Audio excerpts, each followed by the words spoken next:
Hepinize merhabalar. Ben İrem. Eurovision Turkey ekibine yeni dahil oldum. Dolayısıyla bu benim ilk tepki videom olacak. Ama bu videonun başka bir ilk olma özelliği de var. O da yepyeni bir yarışma olan Eurovision Asya'ya çekeceğimiz ilk tepki videosu olması.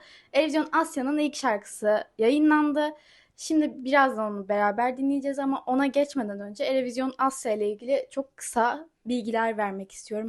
Belki duydunuz, belki yeni aşina olmaya başlıyorsunuz ama birazcık Eurovision Asya'dan konuşalım. Bu yıl öncelikle ilk defa düzenleniyor ve EBİ'nin de ortak olduğu bir yarışma olacak. Yani Asya kıtasına aslında Eurovision'un uyarlanmış hali olarak da görebiliriz.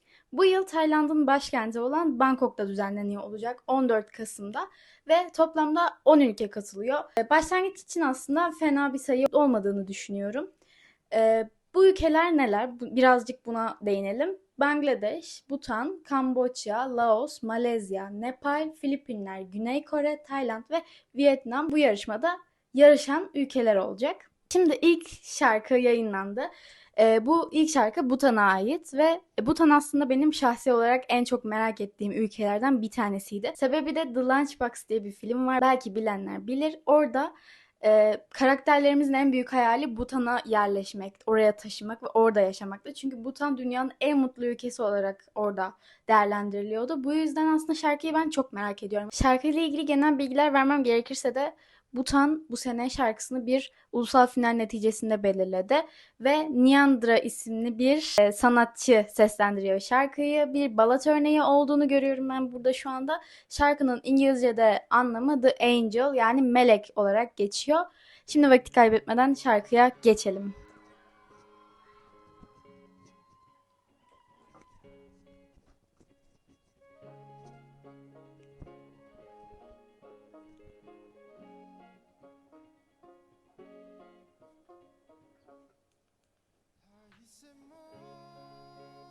Etnik ezgiler yani şaşırmadım buna. Bekliyordum açıkçası.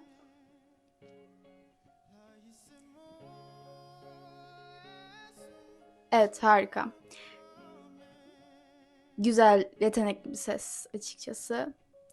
Kıyafetlerine baktığımızda açıkçası Bhutan bayrağının ben renklerini görebiliyorum muhtemelen. Onların etnik kökenli kıyafetleri ve renkleri kullandıkları.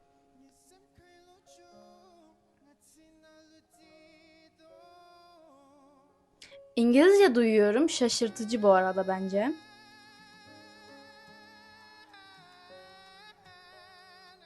İngilizce değil miydi o? Çok kafam karıştıracağım bir saniye.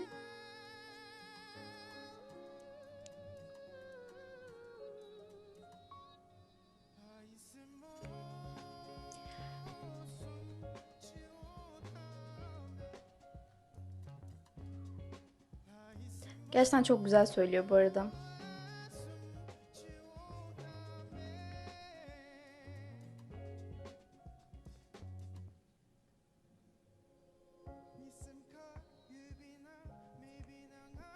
Tek çekincem şu ana kadar sahneyi doldurabilecek mi? Yoksa aslında tek başına mı yer alacak orada? Bilemiyorum tabii ki bu bir ulusal final olduğu için.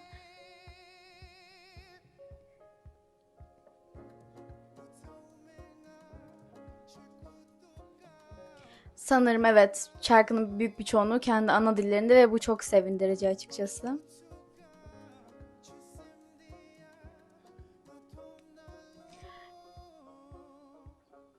Ya arkada duyduğum çalgıların pek çoğu bana açıkçası aşina gelmiyor. Çünkü muhtemelen kendi çalgıları, kendilerine ait olan çalgılar.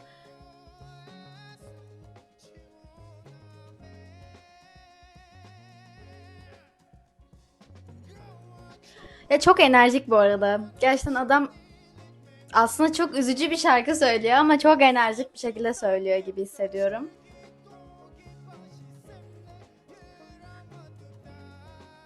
Evet, farklı şeyler de var. Şarkı monoton gibi gelmişti başta ama sanırım farklı bölümleri de var o yüzden.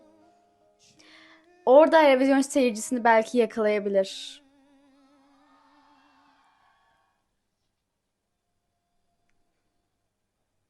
Evet. Ya aslında klasik bir balat olduğunu ben düşünmüyorum ve dinlerken de bunu hissetmedim ama bunun sebebi muhtemelen o etnik unsurları, o sahnedeki duruşu, kıyafeti. işte tavrı çok önemli. Ben dinlediğimde açıkçası heyecanlandım. Yani evet, bir balat belki Eurovision için herhangi bir şarkı olabilir. Öyle duyuluyor olabilir ama bu şarkıda gerçekten farklı şeyler var. Özellikle arkadaki düzenlemedeki çalgılar. Tabii ki bir daha dinleyince bir daha tekrar anlayabilirim muhtemelen. Ee, Çok heyecanlıyım bunun için ama yani sahneye umarım tek başına çıkmıyordur. Yani en azından hani bilmiyorum, belki birkaç tane dansçı oraya perform edebilecekleri, bir hikaye anlatabilecekleri bir kurgu iyi olabilir gibi geliyor bana. Ama ilk şarkı için bence heyecan verici yani. Gerçekten güzeldi. Yani Eurovision'da duysaydık, yani bu bir Estonya şarkısı olsaydı ve Eurovision'da bunu perform ederdi, ben yine seve seve dinlerdim bence. Orada hani etnik unsurların işin içine giriyor olması benim Eurovision'da da önemsediğim bir şey. Burada Eurovision Asya'da ekstra önemsediğim bir şey. Butan'la ilgili şeyi de söyleyebiliriz muhtemelen. Hani bu Kore pop kültüründen birazcık daha uzak olacak ve hani belki bu yüzden birazcık sıra dışı geliyor olacak. Tabii ki diğer şarkıları da görmek gerekiyor ama hani özellikle Tayland'ın, Kore'nin şarkılarını çok merak ediyorum ama ben Butan gibi ülkelerin şarkılarını da çok merak ediyordum. Bize farklı ne hissettirebilir? Bize farklı ne kazandırabilir? O yüzden bence bu şarkı geçti benim açımdan. Ben bu şarkıyı severek dinleyeceğimi hissediyorum şu anda. Bu arada siz de Eurovision Asya ile ilgili düşüncelerinizi yorumlarda belirtebilirsiniz.